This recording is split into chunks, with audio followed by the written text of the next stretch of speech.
So what about the flu shot? You know, I bring this one out for two reasons. First of all, because we've been talking pretty much about kids' vaccines this morning.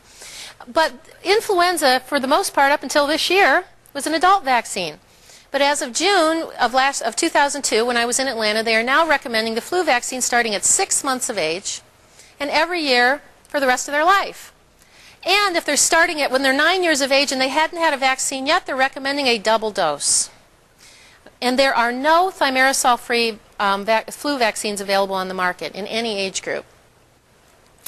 Now, what is the flu? Well, we kind of all know that, and we've sort of had a little flu epidemic going on here in Cleveland in the last couple of weeks. I know we've had a couple people in our office out with that. That it's primarily a respiratory infection with fever, chills, myalgias, which is muscle aches and pains, sore throat, cough, and it's specifically caused by a virus that comes from the influenza family, and that's key. That's absolutely key. Because when you get a flu shot, you get 3 viruses that are from this family. So I want you to keep that in your mind for a second.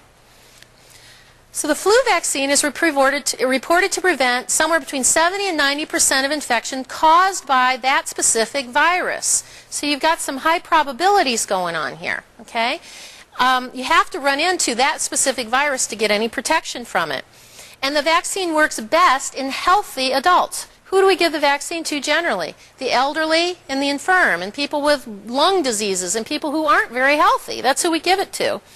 And that even though the majority of influenza-like illnesses are not caused by the influenza virus, but other viruses, things like rhinoviruses and respiratory syncytial viruses and adenovirus, parainfluenza viruses, all of those other types of viruses can give you the exact same flu that you're trying to protect from if you get the flu shot. The vaccine does not protect you against those viruses. It only is only the viruses from the influenza family. Therefore, many persons vaccinated with the flu vaccine can still get 4 to 6 episodes of influenza-like illnesses during the flu season. So then what's the point?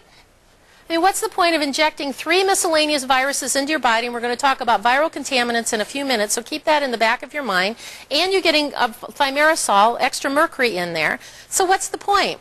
When I first read this article, this MMWR report of November of 2001, it was a 3-page article. I encourage all of you to get it and look it up.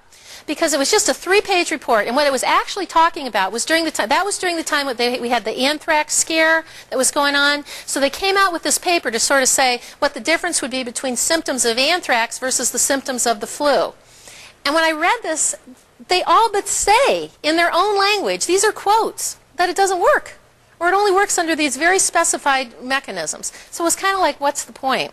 I really had to literally read it 4 or 5 times to believe what I was reading. I was really surprised.